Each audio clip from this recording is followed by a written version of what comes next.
King of Gods. By Fast Food Restaurant, Kabanata 1085. Papalaran sa gitna. Teka lang, hindi yan God-slaying arrow. Naramdaman ng Sacred King Feather Spirit ang kapangyarihan sa loob ng palaso at umiling. Nasaksihan nilang lahat ang kapangyarihan ng isang tunay na God-slaying arrow nang gamitin ito ng Demigod Dragon Emperor sa Black Destruction Serpent Dragon. Ang kapangyarihang iyon ay maaaring sirain ang langit at lupa, at sino mang mas mahina kaysa sa isang demigod ay hindi makakaligtas. Tinatakot lang tayo ng brat na yan. Ang Sacred King Feather Spirit ay nanumpa. Ang Sacred Lord sa likod ng tatlong Sacred Kings ay agad na nagpakawala ng hininga nang marinig nila ito.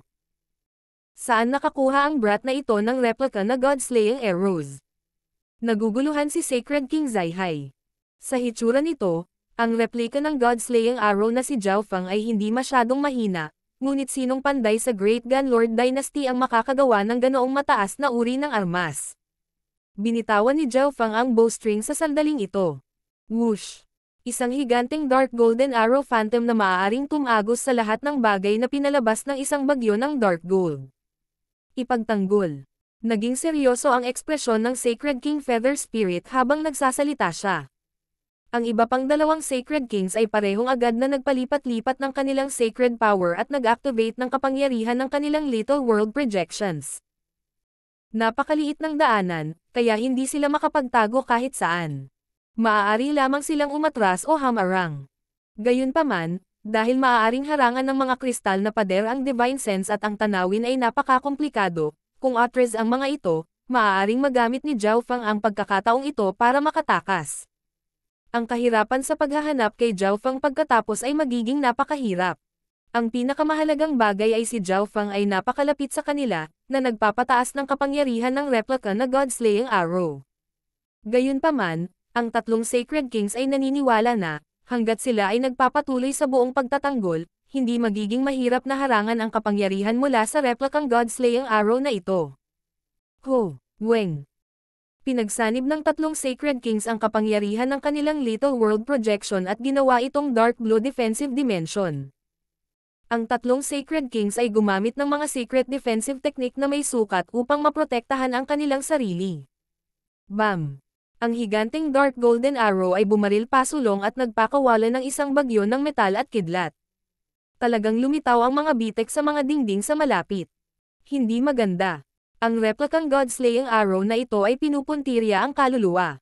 Nalaman ng Sacred King Feather Spirit na may mali. Bagamat ang mga pag-atake na gawa sa Mystic Light Sacred Power ay maaaring dumaan sa pisikal na dimensyon at makapinsala sa kaluluwa, isang pag-atake na partikular na nakatarget sa kaluluwa ay ibang-iba. Nakakatakot na kapangyarihan ng God Tribulation Lightning. Paanong ang brat na ito ay may kapangyarihan ng God Tribulation Lightning? Malubhang nasugatan na ang Sacred King Greenlight, at siya ang una sa tatlong Sacred Kings na bumagsak. Bagamat maaaring harangan ng tatlong Sacred Kings ang karamihan sa replika ng kapangyarihan ng God-slaying arrow, ang mga pag-atake ng kaluluwa ay maaaring dumaan sa lahat. Naabot pa nito ang mga Sacred Lords sa likod nila habang ang isang bombardment ng metal at God Tribulation Lightning ay sumabog sa Soul Dimension. Boom! Naayos ang pagsabog, at ang mga ekspresyon ng tatlong Sacred King ay sobrang pangit. Ang isa na may pinakamabigat na pinsala ay ang Sacred King Greenlight. Siya ay malubhang nasugatan sa simula, at siya ngayon ay mas mahina. Ang may pinakamahinang pinsala ay si Sacred King Zaihai. Nagdadalubhasa siya sa kaluluwa, kaya mas malakas ang kanyang pagtutol, ngunit hindi niya lubos na naharap ang pambobomba ng God Tribulation Lightning at elemental na metal. Kalokohan, niloko tayo ng brat na yon. Sumumpa ang Sacred King Feather Spirit. Tinakat sila ni Zhao Feng ang replica na God-slaying arrow, kaya hindi nila natukoy ang mga kakayahan nito sa opens iba. Ibinaba nila ang kanilang mga bantay nang malaman nilang ito ay isang replika, ngunit ang kapangyarihan nito ay labis na lumampas sa kanilang mga inaasahan. Alam ng tatlong Sacred King na hindi na nila maabutin si Zhao Feng, kaya umupo na lang sila at pinagaling ang kanilang mga sugat. Huwag mo nang habulin ang brat na yan. Mayroon pa ring maraming kapalaran sa God Corps. Hindi natin pwedeng sayangin lahat ng oras natin sa kanya. Iminungkahi ng Sacred King Feather Spirit. Siya ang unang nagmungkahi na patayin si Zhao Feng. Ang iba naman ay tumanggo bilang pagsang-ayon. Ngunit kung magkita tayong muli, puputulan ko siya sa 10,000 piraso. Ang Sacred King Feather Spirit ay may pangit na ekspresyon habang nagsasalita siya sa pamamagitan ng pagngangalit ng mga ngipin. Sa ibang lugar sa God Corps, tumakas si Zhao Feng kasama sina Nan Gongsheng at Zhao Yufei sa sandaling may putok niya ang kanyang replica na God-slaying arrow. Inutusan din niya ang Sacred Lord's myriad forms na baguhin ang elemento ng Yuan Qi sa pathway, pati na rin burahin ang anumang aura na naiwan nila kapag tumatakbo. Alam ni Zhao Feng na imposibleng ganap na pigilan ang tatlong Sacred King sa isang replica lang na God-slaying arrow, ngunit hindi niya maalis ang totoong God-slaying arrow dahil mayroon pa siyang mga kaaway na demigod. Upang makabawi, inilagay niya ang lahat ng kanyang simbolo ng God Tribulation Lightning sa replica na God-slaying arrow. Bukod pa rito, mas mahusay ang kontrol ni Zhao Feng sa God-slaying arrow na nakabatay sa kaluluwa, kaya mas maipalabas niya ang kapangyarihan nito. Magpahinga muna tayo saglit, sinabi ni Zhao Feng pagkatapos nilang ganap na makatakas mula sa tatlong Sacred Kings. Inubos niya ang lahat ng kanyang simbolo ng God Tribulation Lightning, kaya kailangan ni Zhao Feng na bumawi o kung hindi ay hindi magkakaroon ng malaking epekto ang kanyang pag-atake sa kaluluwa, na lubhang nagpapahina sa lakas ng kanilang buong grupo. Oo naman. Sina Nan Gongsheng at Zhao Yufei ay parehong sumang-ayon. Pagkatapos ng lahat, iniligtas sila ni Zhao Feng sa pagkakataong ito. Bukod pa rito, kung wala si Zhao Feng sa kanyang pick, ang dalawa sa kanila ay hindi makakayanan ang lahat ng panganib sa loob ng God Corps. Naglabas si Zhao Feng ng ilang mapagkukunan na tumulong sa kaluluwa mula sa Misty Spatial World. Ang ilan sa kanila ay nagmula sa ibinigay sa kanya ng Sacred King Greenlight. Kinuha ni Zhao Feng ang lahat ng kayamanan ng kaluluwa at ibinigay ang natitira kina Nan Gongsheng at Zhao Yufei. Pinili ni Zhao Feng ang mga mapagkukunang pinakakapakipakinabang sa kanya at sinimulang i-duplicate ang mga ito sa dimensyon ng kanyang kaliwang mata. Pagkatapos ay kumain si Zhao Feng ng ilang halamang gamot at inilipat ang Soul Recovery Divine Technique. Ngayong ang Soul Recovery Divine Technique ni Zhao Feng ay umabot na sa rurok, ang kanyang mga kakayahan sa pagtatanggol sa kaluluwa at bilis ng pagbawi ay tumaas ng husto. Bilang karagdagan, ang kaluluwa ni Zhao Feng ay isang Lightning Soul Body, ibig sabihin na ang mga simbolo ng God Tribulation Lightning ay bahagi ng kaluluwa ni Zhao Feng. Nangangahulugan ito na ang kanyang mga simbolo ng God Tribulation Lightning ay mababawi din kapag na-circulate niya ang Soul Recovery Divine Technique.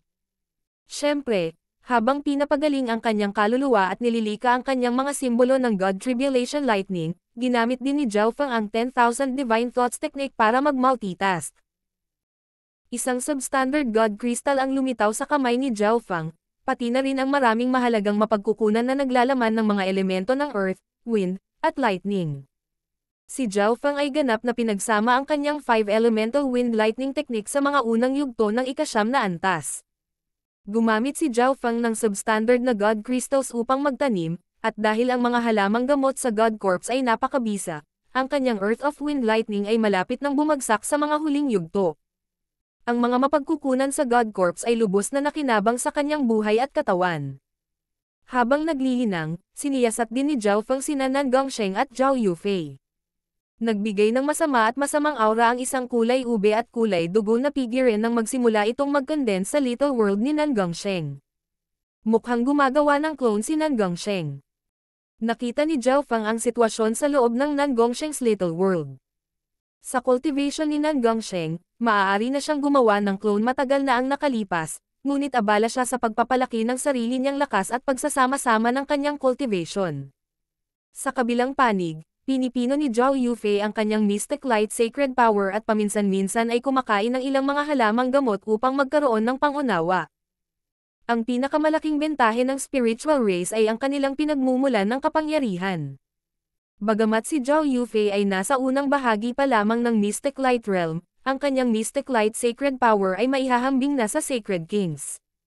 Kung mas malakas ang kanyang Mystic Light Sacred Power, mas malakas ang kapangyarihan ng kanyang spiritual race bloodline. Binuksan ni Zhao Feng ang kanyang mga mata makalipas ang isang araw. Tara na. Bagaman ang tatlo ay nakakuha ng maraming at kailangan na pumasok sa pag-iisa upang magamit ito, ang oras ay mahalaga sa God Corps. Wala silang panahon para magtanim dito. Bagamat hindi pa ganap na na-recover ni Zhao Feng ang kanyang God Tribulation Lightning sa isang araw, halos naka-recover na ito. Si Zhao Yufei at Nan Gongsheng ay umalis sa pag-iisa nang hindi sinasadya. Meow meow. Ang maliit na pasang magnanakaw ay tumayo sa balikat ni Zhao Feng at naghagis ng ilang barya sa hangin bago tumuro sa isang tiyak na direksyon gamit ang mga paa nito. Brother Feng, nakakaramdam din ako ng kakaibang kaguluhan ng Yuan Qi sa direksyon na iyon. Nakangiting sabi ni Zhao Yufei. Whoosh! Whoosh! Whoosh! Nagsimula na namang gumalaw ang tatlo sa Crystal Maze. Ngayong nakarating na sila sa gitna ng God Corps, ang mga pader dito ay napakatigas at mahirap sirain. Nangangahulugan ito na magkakaroon ng mas kaunting kapalaran. Gayunpaman, kapag nahanap na nila ang isang bagay, ito ay mas mabuti kaysa sa kapalaran sa labas. Maaaring naglalaman ang kapalaran ng sikreto sa pagiging isang Diyos. Lalong lumalakas ang kaguluhan ng Yuan Qi. Sigurado si Zhao Yufei na napili nila ang tamang target. Biglang lumawak ang espasyo pagkatapos dumaan sa hindi mabilang na mga landas. Tila nakarating sila sa ibang lugar habang pinupuno ng kakaibang kapangyarihan ang langit at lupa. Sa pinakasentro ng lugar na ito ay isang napakalaking malakristal na bagay. Ni hindi nila makita kung saan ito nagtapos. Maraming eksperto sa tao at hindi tao ang nakapalibot sa lugar sa ilalim ng napakalaking crystalline na bagay na ito, kabilang ang mga eksperto sa demigod. Ito ay dapat na isang tiyak na bahagi ng mga panloob na organo ng God Corps. Pinaandar ni Zhao Feng ang kanyang paningin sa maximum at nagtapos pagkatapos gamitin ang kanyang kakayahan sa transparency. Tara na, nagtungo ang tatlo sa grupo ng mga tao sa di kalayuan. Ang mga tao at hindi mga tao ay parehong nagtipon sa ilalim ng napakalaking malakristal na bagay. Ang mga hindi tao ay pinamunuan ni Demigod Arcane Void, isang demigod ng Dark Capital Cult, habang ang mga tao ay pinamumunuan ni Demigod Withered Breath, isang Grand Elder ng Sky Suspension Palace. Ang mga tao ay bahagyang mas malakas, ngunit kailangan nilang magbayad ng mabigat na presyo upang talunin ang mga hindi tao. Bukod dito, ang pinakamahalaga ngayon ay ang kapalaran sa loob ng God Corps. Ibang grupo ang nandito. Mga tao sila.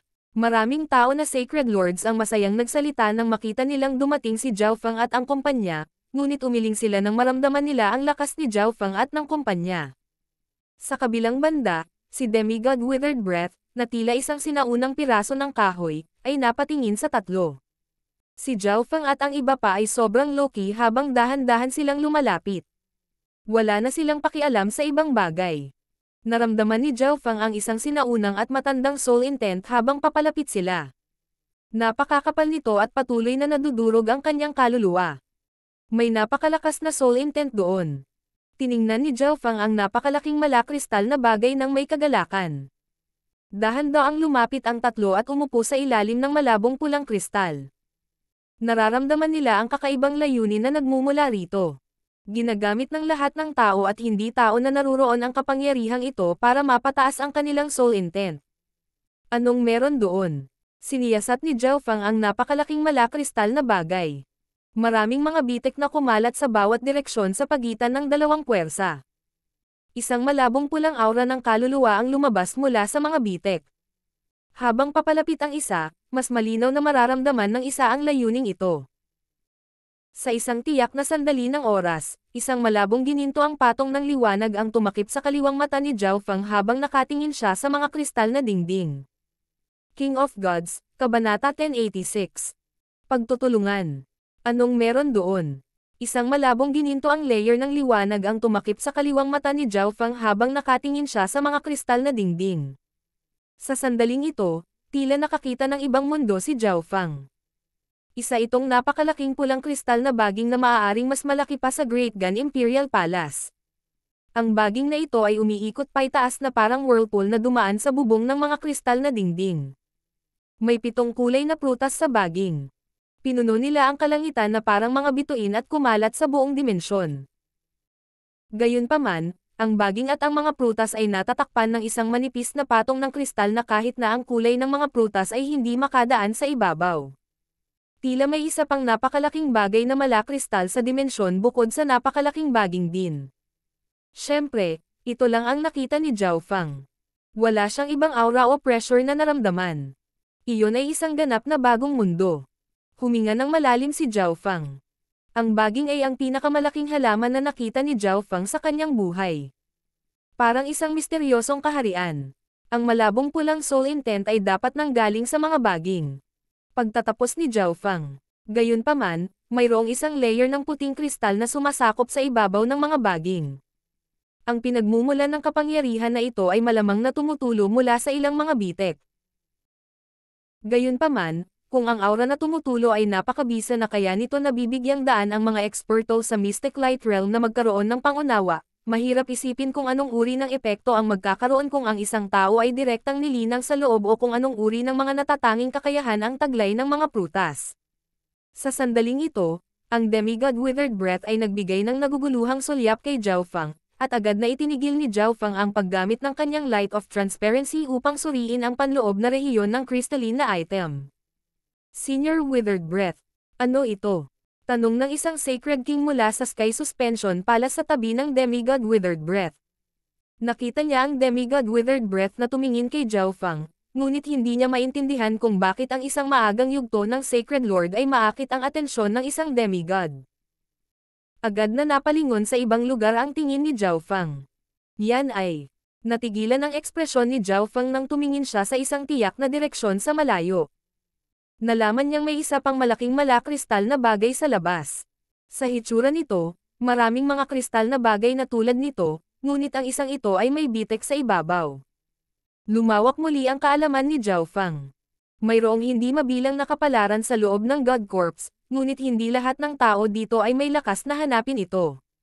Sa pagkakataong ito, pinili ni Zhao Feng na manatili at maghintay ng tamang timing dahil dalawang puwersa ang narito.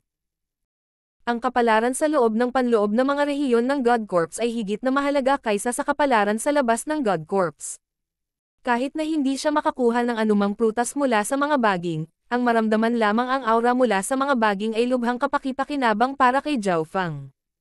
Ipinikit ni Zhao Feng ang kanyang mga mata at nagsimulang mag-cultivate. Sa wakas ay nagkaroon siya ng ilang oras upang magtanim, kaya't halatang hindi niya ito masasayang. Ipinalibot niya ang 10,000 Divine Thoughts Technique at nagsimulang mag-multitask. Agad na kumuha si Zhao Feng ng ilang mahahalagang mapagkukunan at substandard God Crystals na nakuha niya sa God Corps. Ang isang maliit na maagang yugto ng Sacred Lord ay gumagamit ng substandard God Crystals upang linangin. Hindi natatakot ang brat na iyon na mamatay siya sa pagpapakita ng kanyang kayamanan. Ang ilang mga Sacred Lords ay hindi maiwasang magmura nang makita nila si Zhao Feng na napakasayang. Hindi sila handang gumastos ng alinman sa mga mapagkukunan na nakuha nila sa God Corps dahil pinaplano nilang gamitin ito upang masira ang mga bottleneck sa hinaharap. Ang ilang mga Sacred Lords at Sacred Kings ay nakatutok na kay Zhao Feng, ngunit siya ay nagpatuloy sa paglinang mag-isa. Sa totoo lang, mayroon pa ring kakaibang mapagkukunan si Zhao Feng tulad ng mga sinaunang halamang gamot at bloodline essence, ngunit hindi ito nagmula sa God Corps, kaya hindi angkop para sa kanya na alisin ang mga ito ngayon. Unti-unting lumipas ang oras, at ganap na inubos ni Zhao Feng ang substandard God Crystals at resources sa kanyang mga kamay. Ang Sacred Power Whirlpool sa loob ng kanyang katawan ay naging mas malaki at mas maliwanag. Sa sandaling ito, lumapit ang isa pang grupo mula sa isang kristal na daanan sa malayo. Dumating na ang isang matandang hindi tao na Sacred King. Bulalas ng maraming tao sa lugar ni Zhao Feng. Hindi sapat ang isang Sacred King para magbigay ng advantage sa mga hindi tao, pero kung may mag-asawa pang Sacred Kings na darating, magiging iba ito. Kung tutuusin, ang mga demigod ay mga Sacred King lamang na humipo sa kapangyarihan ng pagka-Diyos.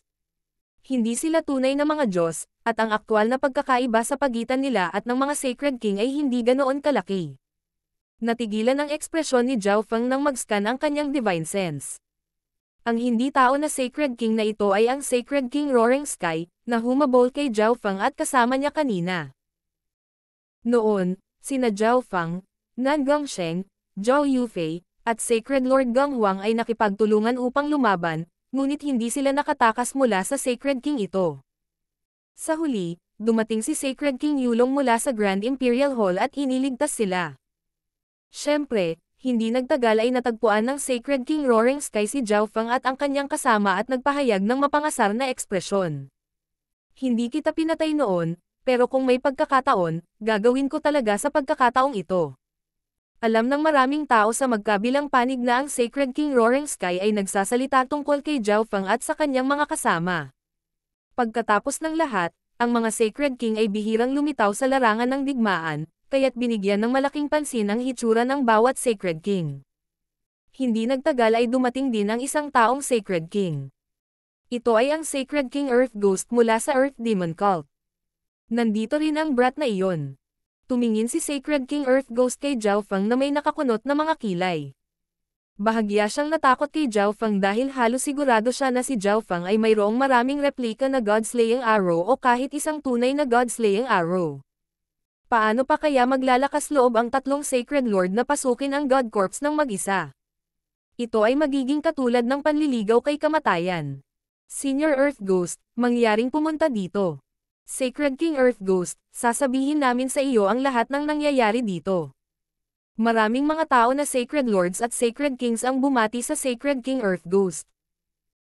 Iniwasan ng Sacred King Earth Ghost si Zhao Feng at pumunta sa pinakaharap para maunawaan ang kasalukuyang sitwasyon mula sa ilang upper echelon na miyembro ng Sky Suspension Palace.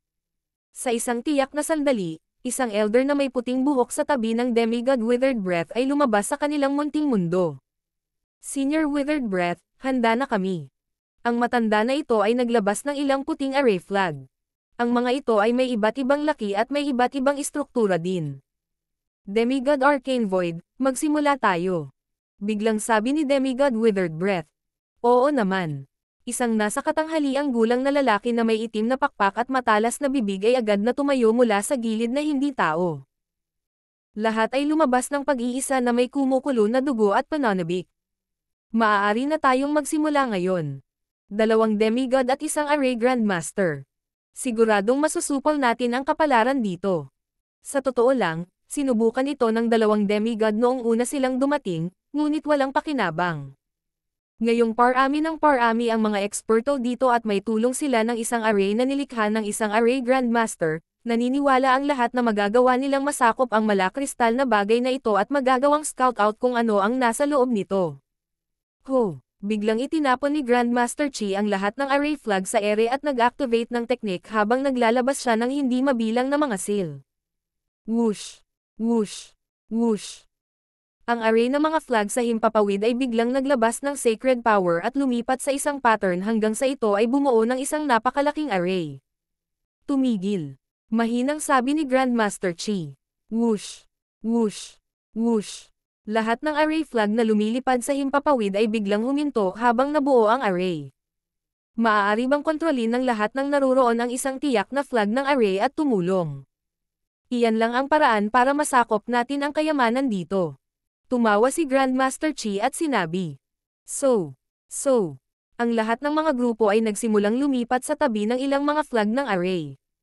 Nagawa ng mga tao at hindi mga tao na punan ang bawat array na posisyon ng flag. Atake.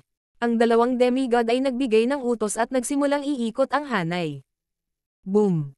Ang array ay kumikislap na may hindi mabilang na nakakatakot na mga ondulasyon ng kapangyarihan habang ang lahat ay nagpapakalat ng kanilang mystic light sacred power at pinakawalan ang kanilang mga lihim na diskarte sa OpenSiba. Ang mga bola ng maraming kulay na mga ilaw ng kapangyarihan ay agad na dumapo sa bitik ng kristal. Napakalalim ng array na ito. Hinawakan ni Zhao Feng ang isa sa mga array flag at nakaramdam ng kakaibang koneksyon sa lahat ng naruroon. Sa pag-atake ngayon lang, ang kapangyarihan ng lahat ay pinagsama-sama at nagawang maging mas malakas sa buong antas. Nalampasan nito ang mga imahinasyon ni Zhao Feng. Kumalat lang ng kaunti ang bitik sa kristal, ngunit biglang lumakas ang layunin. Ang lahat ng mga eksperto na naruroon ay kailangang labanan ang pagnanasa na magsimulang makakuha ng pangunawa. Muli, ang Demigod Withered Breath ang nagbigay ng utos. Kumulo ang dugo ng lahat ng naruroon habang ipinapaikot nila ang kanilang mystic light sacred power at nagpakawalan ng panibagong pag-atake. Bam! Bam! Bam! Sa pagkakataong ito, isang bahagyang mas malaking bitik ang lumitaw sa ibabaw ng kristal, at mas maliliit na bitik ang kumalat sa bawat direksyon. Isang mapanglo na layunin ang nagsimulang kumilos, at nayanig ang puso ng kahit na 2 demigod sa harapan ng hanay. Ang mga mata ng lahat ay kumikislap habang sinusubukan nilang makita kung ano ang nasa loob ng bitik. Huling round ng pag-atake. Desidido ang tono ng demigod withered breath. Ang mga tao at hindi mga tao na naruroon ay labis na nasa sabik. Halatang naniniwala sila sa sinabi ng isang demigod. Magagawa nilang makalusot sa huling pag-ataking ito. Pang! Boom! Ang lahat ay naiinip na pinakawalan ang huling round ng mga pag-atake, pagkatapos ay ibinaba ang kanilang mga flag ng array at naghanda upang makapasok. Boom! Ang mga bitek sa kristal ay agad na lumawak ng ilang beses at nagbukas ng isang maliit na daanan. Isang pulang layunin ang lumabas na parang tsunami at naglabas ng malakas at mapanglo na aura. Mag-ingat! Ipinakalat ni Zhao Feng ang kanyang soul intent at inilabas ang projection ng kanyang Little World of Illusions para masakop sina Zhao Yufei at Nan Gongsheng. Bam! Ang mga surge ng nakakatakot na layunin ay lumabas mula sa daan at bumagsak sa paligid na parang isang halimaw. Ang ilan sa mga Sacred Lords na hindi handa ay nawalan pa ng malay habang ang Sacred Lords na may mas malakas na soul intent o defensive treasure ay nadama na may mali at agad na nagsimulang protektahan ang kanilang sarili. Bagamat sina Zhao Yufei at Nan Gongsheng ay protektado ng Little World of Illusion ni Zhao Feng, naramdaman pa rin nila na ang kanilang mga kaluluwa ay binomba, at ang kanilang mga kamalayan ay naging malabo. King of Gods, Kabanata 1087. Fruit of the Vines. Ang mga surge ng nakakatakot na layunin ay lumabas mula sa pathway at bumagsak sa paligid na parang isang halimaw. Bagamat sina Zhao Yufei at Nan Gongsheng ay protektado ng Little World of Illusion ni Zhao Feng, naramdaman pa rin nila na ang kanilang mga kaluluwa ay binomba, at ang kanilang mga kamalayan ay naging malabo. Mas mabuti ang sitwasyon ni Zhao Feng. Siya ay may malakas na kaluluwa at ang Soul Recovery Divine Technique. Dagdag pa sa katotohanan na mayroon siyang proteksyon ng God's Spiritual Eye, halos walang epekto kay Zhao Feng. Ang layunin na pumuno sa lugar ay hamina lamang pagkatapos ng mahabang panahon. Halos 70% ng mga eksperto na naruroon ay nawalan ng malay at bumagsak sa lupa. Walang nakakaalam kung sila ay patay o buhay. Ang mga natitirang Sacred Lords na may mas malakas na soul intent o secret techniques ay hindi maganda, at maging ang Sacred Kings ay hindi rin maganda ang pakiramdam. Ang barrage ng intent na ito ay nagpapahina sa kanilang mga kaluluwa. Bagamat napakalakas ng kaluluwa ng dalawang demigod, nakatayo sila sa pinakaharap, kaya naapektuhan din sila. Sa sandaling ito, sa wakas ay naunawaan na ng lahat ng mga eksperto. Ito ay dahil masyadong maraming enerhiya ang natipon sa kristal. Ang isang biglaang butas ay naglabas ng lahat ng enerhiya, na lumilikha ng sitwasyong ito. Gayunpaman, ang mga gising pa ay walang pakialam tungkol dito at agad na nag-charge sa kristal. Ipinakalat ni Zhao Feng ang kanyang soul power para tulungan sina Zhao Yufei at Nan Gongsheng. Brother Feng, salamat. Agad namang nagpasalamat si Zhao Yufei kay Zhao Feng. Ang kanyang soul intent ay ang pinakamahina sa tatlo. Isa na itong himala kung kaya niyang manatiling gising ngayon. Tara na, sinabi ni Zhao Feng matapos makitang maayos silang dalawa. Whoosh! Whoosh! Whoosh! Agad na umangkas ang tatlo sa maliit na daan. Talagang maayos kayong tatlo. Papasok na sana ang Sacred King Roaring Sky nang magulat siya sa pagiging maayos ni Zhao Feng at ng kumpanya. Maging ang ilang mga Sacred Kings ay nasugatan dahil hindi sila nakabantay, ngunit ang tatlong taong Sacred Lord na ito ay nagawang mapanatili ang kanilang kamalayan. Kung ganoon ang kaso, pagkatapos ay mamatay ka. Ang Sacred King Roaring Sky ay may masamang ekspresyon. Mula sa kanyang pananaw, kahit na ang tatlong Sacred Lord na ito ay nagawang harangan ang layunin ngayon, ang kanilang kasalukuyang estado ay hindi magiging napakahusay. Magiging totoo ito lalo na para kina Zhao Feng at Zhao Yufei, na nasa mga unang yugto pa lamang ng Mystic Light Realm. Isang madilim na berdeng halberd ang lumitaw sa kamay ng Sacred King Roaring Sky. Kumikinang ito ng mahinang asol na liwanag, at tila kaya nitong kontrolin ang kapangyarihan ng tubig. Lightning Tribulation Eye Flame. Si Zhao Feng ay umatake bago pa magawa ng Sacred King Roaring Sky. Si Zhao Yufei at Nan Gongsheng ay napakahina ngayon, kaya tiyak na hindi sila ang kalaban ni Sacred King Roaring Sky. Kaya, ginamit kaagad ni Zhao Feng ang kanyang Soul Eye Bloodline Techniques. Boom! Isang bola ng nasusunog na simbolo ng God Tribulation Lightning ang damapo sa kaluluwa ng Sacred King Roaring Sky. Ang Sacred King Roaring Sky, nakakalabas lang ng kanyang Heaven-grade Divine Weapon, ay agad na nag-ambala bago siya makaatake. Arg! Pakiramdam ng Sacred King Roaring Sky na ang kanyang kaluluwa ay pumasok sa impyerno ng apoy at kidlat habang nilalabanan niya ang pambobomba ng 10,000 kidlat. Ang pag-ataking ito ay naglalaman lamang ng 30% ng God Tribulation Lightning ni Zhao Fang, ngunit dahil kinailangan ng Sacred King Roaring Sky na harapin ang layunin na iyon kanina, ang kanyang kaluluwa ay medyo mahina, kaya sapat na ang 30 para masugatan siya. Ginamit ni Zhao Fang at ng kumpanya ang pagkakataong ito para makapasok sa kristal pagkatapos na ilabas ang pag-ataking ito. Gago! Ang batang si Zhao Fang. Kailangang aminin ng Sacred King Roaring Sky na minamaliit niya ang kanyang kalaban. Ang paglaki ni Zhao Fang ay lumampas din sa kanyang inaasahan. Si Zhao Fang at ang kumpanya ay tila dumating sa ibang mundo sa sandaling pumasok sila sa higanteng kristal. Kumikislap ang maraming kulay na ilaw sa loob ng dimensyon, at napuno ng malalim na layunin ang bawat pulgada ng espasyo. Isang makapal at mabigat na kapangyarihan ng mga batas ang dumurog sa kanila. Sa isang iglap, naramdaman ng tatlo na lumakas ang kanilang soul intent, ngunit kasunod iyon, naramdaman ni Nan Gongsheng at Zhao Yufei na hindi nila kayang tiisin ang ritual na ito. Kinailangan nilang ganap na mag-concentrate o kung hindi ay hihina ang kanilang layunin hanggang sa mahulog sila sa kapangyarihang ito, hindi na maibalik ang kanilang malay. Ang sitwasyon ay katulad noong inilagay ni Zhao Fang ang kanyang kaluluwa sa lawa ng Ancient Dream Realm. Gayunpaman, ang kapangyarihang ito ay dahan-daang nawala, kaya ang mga nasa loob ng kristal ay maaaring maging mas mahusay ang pakiramdam. Yan ay, tumingin si Zhao Yufei sa langit. Makukulay na prutas ang makikita sa kabila ng baging, at bawat isa ay nagbigay ng kakaibang kinang. Masasabi ng isa na sila ay mga kayamanan sa pamamagitan lamang ng pagtingin sa kanila, at sa sandaling ito, mayroong hindi mabilang na mga prutas. Para silang mga bituin na pumuno sa langit. Ano ang nangyayari? Tumalon si Nan Gongsheng sa hangin, ngunit naramdaman niya ang isang batas na pumipigil sa kanya na hindi niya mailarawan. Ang kanyang Sacred Lord Intent ay hindi rin maaaring sumanib sa dimensyong ito. Ang mga batas ng langit at lupa dito ay iba sa Continent Zone. Naramdaman ni Zhao Fang sa isang sulyap. Ang dimensyong ito ay katulad ng Ancient Dream Realm, ngunit ito ay mas condensed sa mga tuntunin ng mga batas at layunin. Meow meow. Ang maliit na pas ang magnanakaw ay tumalon mula sa Misty Spatial World at tila ganap na hindi naapektuhan. Sinuri nito ang paligid gamit ang itim nitong mga mata.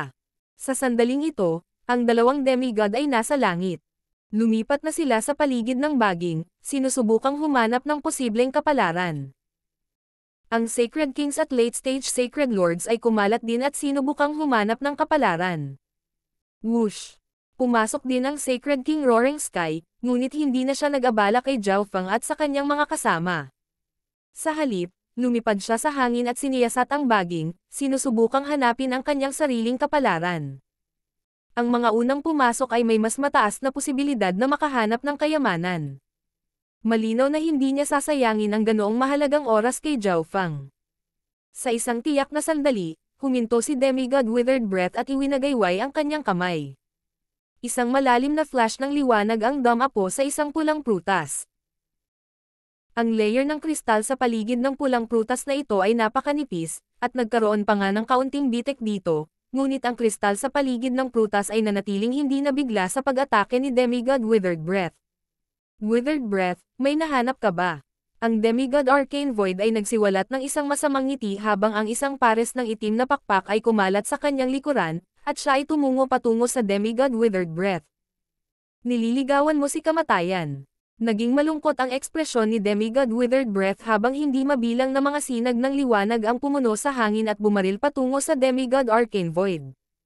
Nag-aaway ang dalawang demigod. Tumalon ang puso ni Nan Gongsheng. Ang dalawang demigod ay mabilis na umangkop sa dimensyong ito. Ang langit ay ang larangan ng labanan ng dalawang demigod, kaya ito ay naging isang ipinagbabawal na lugar. Si Zhao Fang at ang kumpanya ay naghiwalay din at nagpunta upang maghanap para sa kanilang sariling kapalaran sa pamamagitan ng pag-asa sa kanilang sariling mga kasanayan. Unang dumating si Zhao Fang sa tabi ng isang asol na prutas at naglabas ng malakas na pag-akyat ng eye intent. Isang malabong gininto ang liwanag ang ganap na nakakita sa bunga. Ang sinag ng liwanag na nagmumula sa kaliwang mata ni Zhao Fang ay nawala pagkaraan ng ilang sandali. Napakahirap na paghiwa-hiwalayin ang kristal na ito. Si Zhao Feng ay sumuko sa pagwasak ng kristal. Napakahirap na buwagin ang kristal na pader o anumang iba pang materyal na gawa sa divine power na may kasalukuyang kakayahan ni Zhao Feng. Meow meow. Ang maliit na pas ang magnanakaw ay tumayo sa balikat ni Zhao Feng at nagsimulang tumalon. Sinasabi mo iyan, dahil ang layunin mula sa dimensyong ito ay tumutulo mula sa mga baging, dapat may bitek sa ibabaw ng mga baging. Agad na naunawaan ni Zhao Feng ang ibig sabihin ng maliit na pas ang magnanakaw. Sa katotohanan, ito ang nangyari. Sa sandaling pumasok ang lahat sa dimensyong ito, itinoon nila ang kanilang mga mata sa mga nakamamanghang prutas, ngunit napakahirap makuha ang mga prutas na ito. Nakahanap si Demigod Withered Breath ng prutas na may bitek sa ibabaw ng kristal at hindi pa rin ito makalusot. Nawala ang maliit na pas ang magnanakaw pagkatapos ibigay kay Zhao Feng ang pointer na ito. Halatang hindi pwedeng maupo lang ito sa ganoong lugar. Hindi nag-abala si Zhao Feng at ipinakalat ang kanyang layunin sa dimensyong ito. Dahil ang mga batas sa dimensyong ito ay katulad ng Ancient Dream Realm, karamihan sa layunin ni Zhao Feng ay maaaring mabilis na sumanib dito. Hindi nagtagal ay naramdaman ni Zhao Feng na ang kapangyarihan ng intent ay mas nakakonsentre sa ilang mga rehiyon. Whoosh! Dumating si Zhao Feng sa isang tiyak na lugar sa tabi ng mga baging at talagang nakaramdam ng bitek, at isang dahon ang lumalabas mula sa bitek na ito. Ang kristal na dahon na ito ay pula, at kitang-kita ng isa ang madilim na berdeng madahong mga ugat na dumadaloy dito. Naramdaman ni Zhao Feng ang napakalinaw at puro elemento ng wood nang lumapit siya sa daong ito. Huminga ng malalim si Zhao Feng, at isang malinaw na sensasyon ang bumalot sa katawan ni Zhao Feng. Sa sandaling ito, nawala ang lahat ng pagod sa katawan ni Zhao Feng. Ang ilan sa mga maliliit na nakatagong pinsala na naiwan sa pamamagitan ng puwersahang pagsira sa kanyang kultibasyon ay ganap na nawala rin. Nakakaibang epekto. Tuwang-tuwa si Zhao Feng. Mabilis niyang binunot ang dahon at kinuha habang walang pumapansin. Pagkatapos ay pumunta si Zhao Feng sa susunod na lugar. Ang crack ay mas maliit sa oras na ito, at habang walang dahon, ang pag-unawa sa layunin dito ay mas madali. Nakita ni Zhao Feng ang isang hindi tao sa mga huling yugto ng Mystic Light Realm na nakaupo sa isang maliit na bitek sa mga baging, ngunit hindi madaling sumuko si Zhao Feng. Mula sa dahon na kakakuha lang niya, tila ang anumang bagay dito ay isang mahalagang kayamanan. Tiyak na mas maraming kayamanan at mapagkukunan dito. Nagsimulang kumilos si Zhao Feng at naghanap sa paligid ng mga baging, na nakahanap ng dalawa pang dahon sa ilang mga bitek. Sacred King Earth Ghost. Napatingin si Zhao Feng sa Sacred King Earth Ghost sa isang sulok. Isang mahinang alon ng gintong liwanag ang tumakip sa kanyang kaliwang mata nang makita niya ang mga baging at kristal na dingding. Mabilis. Maghiwalay. Nagmamadaling sabi ng Sacred King Earth Ghost na may kahina-hinalang ekspresyon. Hawak niya ang isang talom ng hangin sa kanyang kamay habang naglalagari siya ng isang dilaw na prutas. Kung titingnang mabuti, makikita nila na ang dilaw na prutas na ito ay nahati na sa mga baging, at ito ay nakasabit lamang sa mga baging dahil sa isang huling piraso ng kristal. Sa sandaling ito, ang Sacred King Earth Ghost ay patuloy na naglalagari sa huling piraso ng kristal na ito. Kapag nabasag ang kristal, mahuhulog ang dilaw na prutas. Sa sandaling ito ay lumipad si Zhao Feng. Sacred King Earth Ghost, hayaan mo akong tulungan ka. Sinabi ni Zhao Feng na may malisyosong intensyon. King of Gods, Kabanata 1088. Matinding kompetisyon. Sacred King Earth Ghost, hayaan mo akong tulungan ka. Biglang huminto ang Sacred King Earth Ghost sa paghiwa ng kristal at nang inig nang marinig niya ito. Si Zhao Feng. Ang Sacred King Earth Ghost ay may komplikadong ekspresyon at hindi alam kung ano ang gagawin. Siya ay labis na bigo. Mayroon lamang isang maliit na tipak ng kristal, ngunit siya, isang Sacred King, ay hindi man lang masira ito bago siya matagpuan ni Zhao Feng. Zhao Feng, ano ang gusto mo? Naging malungkot ang ekspresyon ng Sacred King Earth Ghost habang direktang nagtanong. Ang pagdating ni Zhao Feng ay hindi nakakuha ng atensyon ng sino mang iba pang eksperto. Kung tutuusin, masyadong malaki ang lugar, at dahil magkaiba at napakalakas ang mga batas dito, halos 10 tao lang ang naruroon. Ang ilan ay nakahanap na ng kanilang sariling kapalaran habang ang iba ay naaakit sa labanan ng 2 demigod sa langit. Gusto ko ang prutas sa harap mo. Matapat na sagot ni Zhao Feng. Huwag mo nang isipin iyon. Agad na sabi ng Sacred King Earth Ghost. Kahit na nag-iingat siya kay Zhao Feng, ang Sacred King Earth Ghost ay handang ipusta ang lahat para sa dilaw na prutas na ito. Huwag mataranta. Kung itataas natin ang atensyon ng sinuman, ang prutas na ito ay maaaring malapit ng mapabilang sa mga demigod. Sabi ni Zhao Feng na may mahinang ngiti, at agad na tumigil ang Sacred King Earth Ghost sa pag-atake sa manipis na piraso ng kristal. Kahit na kaya niyang putulin ang kristal, hindi magiging kanya ang prutas na ito maliban na lang kung ma-install niya si Zhao Feng sa sandaling makuha niya ito dahil magkakalat lang si Zhao Feng ng balita tungkol dito, at hindi niya ito mapoprotektahan. Ito ay pareho para kay Zhao Feng. Kung nakuha ni Zhao Feng ang prutas ngunit hindi ma-install ang Sacred King Earth Ghost, ang Sacred King Earth Ghost ay magpapakalat ng balita, at hindi rin mapoprotektahan ni Zhao Feng ang prutas na ito. Naniniwala ang Sacred King Earth Ghost na alam din ni Zhao Feng ang loika na ito.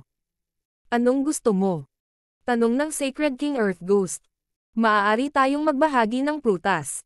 Bagamat talagang gusto ni Zhao Feng ang buong prutas, alam niya na ito ay malabong mangyari.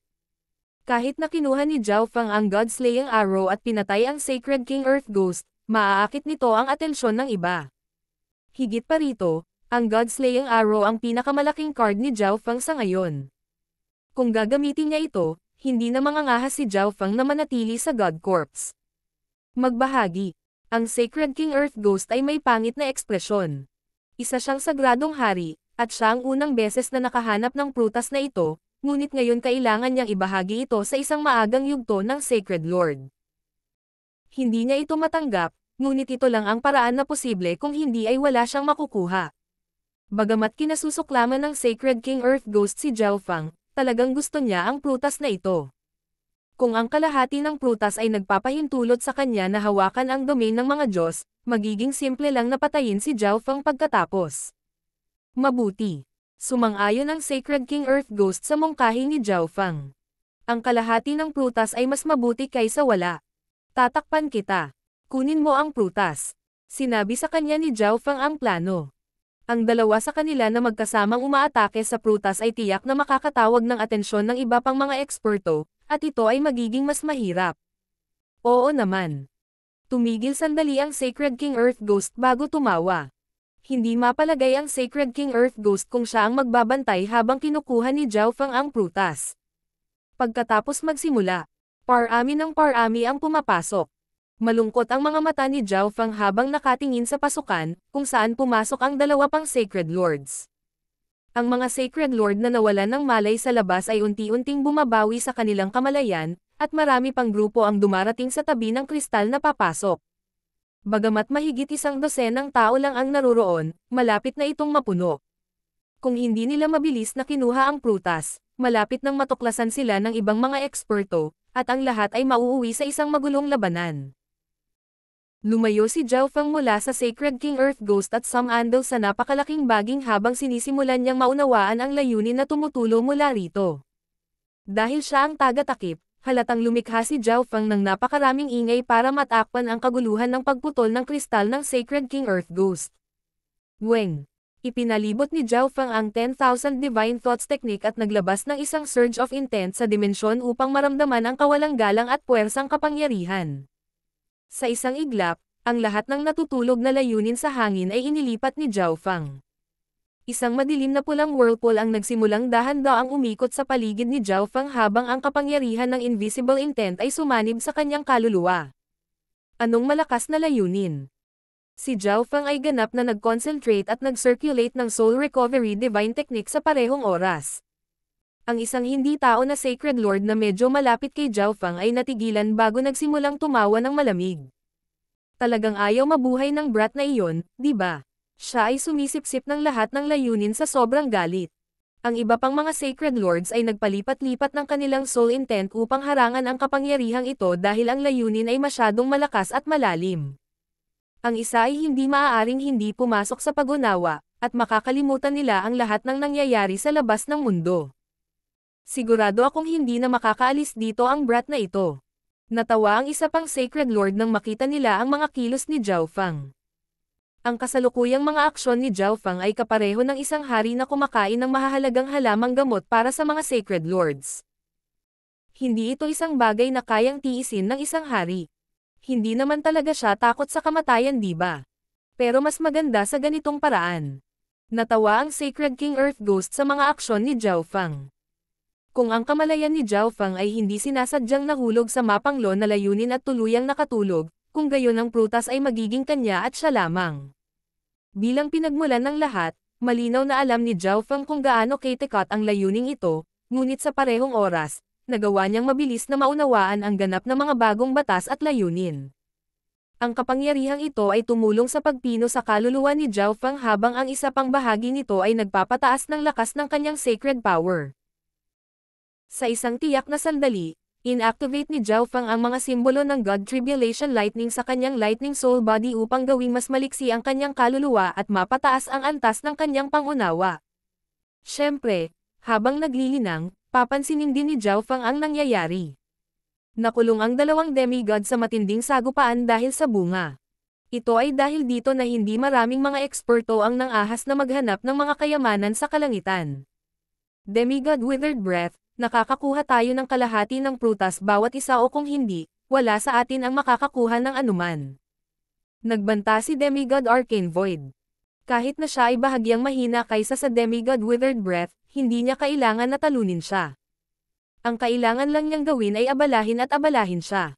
Demigod Arcane Void, nagkaroon ka ng pagkakataon na makahanap ng ibang kayamanan dito, ngunit ngayon ay hindi na. Biglang nagliwanag ang malabong mata ni Demigod Withered Breath. Napahinto sandali si Demigod Arcane Void at naramdamang may mali. Ang Sky Suspension Palace ay dating pinuno ng Cultivation World sa Great Gunlord Dynasty, ngunit nagsimulang umangat ang Grand Imperial Hall, at bumuo sila ng Lord Dynasty na may kombinasyon ng maraming iba pang puwersa, kaya bumagsak ang Sky Suspension Palace. Gayunpaman, kahit ngayon, ang Sky Suspension Palace ay isang 4-star power at ang pangalawang pinakamalakas na puwersa sa Great Gunlord Dynasty. Ang kanilang pundasyon ay sapat na upang makipagkompetensya laban sa Grand Imperial Hall kung gusto nila. Weng. Sa isang tiyak na sandali, isang lumang puting guwantes na natatakpan ng kakaibang anting-anting ang lumitaw sa payat na kanang kamay ni Demigod Withered Breath. Ang Heaven Earth Yuan Chi sa malapit ay nanginig at nagsimulang magtipon sa sandaling lumitaw ang glove na ito.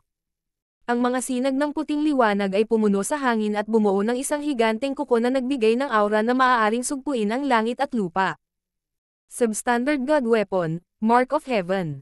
Nanlaki ang mga mata ni Demigod Arcane Void. Kung ang isang demigod ay may substandard god item, ang kanilang battle power ay tataas ng hindi bababa sa 40 hanggang 50%. Kahit na si Demigod Arcane Void ay isang demigod din, wala siyang substandard god item. Matapos ilagay ang Mark of Heaven, ikanaway ni Demigod Withered Breath ang kanyang kanang kamay, at isang pagsabog ng puting liwanag ang dumaan patungo sa Demigod Arcane Void. Sa isang iglap, ang langit mismo ay tila napunit.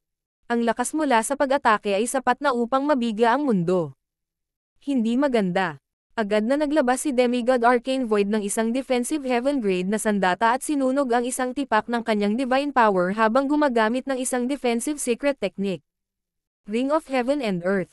Ang walang limitasyong itim na liwanag ay lumitaw sa paligid ng Demigod Arcane Void at bumuo ng isang itim na hadlang. Ang ilan sa mga Sacred Lords sa ibaba ay agad na nataranta habang pinapanood nila ang isang demigod na gumagamit ng substandard god weapon. Ang iba pang mga Sacred Lord na nakauunawa sa layunin ay naantala din ng matinding kapangyarihang ito. Ang kapangyarihan ng isang kumpletong substandard god weapon. Napabuntong hininga si Zhao Feng sa kanyang puso. Ang mga demigod lamang ang maaaring gumamit ng buong kapangyarihan ng mga sandata ng substandard god weapon. Kapag nagkaroon sila ng isa, ang kanilang lakas labanan ay isang buong antas na mas mataas. Sa wakas ay napanood ni Zhao Feng ang isang sagupaan sa pagitan ng mga demigod, ngunit ang pag-unawa sa layunin dito ay higit na kapaki-pakinabang. Sa maikling panahon lamang, tumaas ang soul intent ni Zhao Feng. Gayunpaman, ito ay naging malabo sa parehong oras, na parabang siya ay malapit ng mahulog sa mga bundok, sa langit, sa lahat ng langit at lupa na nilikha ng layuning ito. Ang layunin dito ay masyadong malakas. Nawalan na sana ng malay ang mga normal Sacred Lords kung gagawin nila ang ginawa ni Zhao Feng. Ang kaliwang mata ni Zhao Feng ay biglang nagsimulang umikot at nagbigay ng maningning na liwanag, na parabang ito ay isang gawa ng sining. Matapos iikot ang God's spiritual eye, agad na naging malinaw ang isip ni Zhao Fang, at naiintindihan niya ang layunin sa mas mabilis na bilis. Weng. Ang kaliwang mata ni Zhao Fang ay naglabas ng mahinang gininto ang liwanag na nakatulong sa kanya na magkaroon ng karagdagang pangunawa sa mga batas at elemento. Whoosh! Naramdaman ni Zhao Fang na parang ang kanyang kamalayan ay ganap na sumanib sa dimensyong ito, at malinaw niyang naramdaman ang kapangyarihan ng kalikasan. Napakalakas ng soul intent ng brat na ito. Ang Sacred King Earth Ghost ay hindi masyadong malayo kay Zhao Fang, at siya ay natigilan. Bagamat ang atensyon ng karamihan sa mga tao ay naaakit ng labanan sa pagitan ng mga demigod, malinaw na nararamdaman ng Sacred King Earth Ghost ang kasalukuyang estado ni Zhao Fang. Matapos gamitin ang kapangyarihan ng God's Spiritual Eye, ang isip ni Zhao Fang ay hindi normal na malinaw, at sinimulan niyang suriin muli ang sitwasyon sa labas ng mundo. Ang Demigod Arcane Void ay hindi nakalaban ni Demigod Withered Breath, kaya siya ay ganap na nasa depensiba, ngunit ang Demigod Withered Breath ay walang nagawa kay Demigod Arcane Void sa loob ng maikling panahon. Hinayaan ni Demigod Withered Breath na umalis si Demigod Arcane Void, pagkatapos ay ginamit ang Mark of Heaven para atakehin ang prutas. Ang Demigod Withered Breath ay magiging depensa lamang mula sa opensa kapag umatake si Demigod Arcane Void. Itinoon niya ang halos lahat ng kanyang atensyon sa prutas. Basag. Agad na lumaki ang mga bitek sa kristal na shell ng pulang prutas.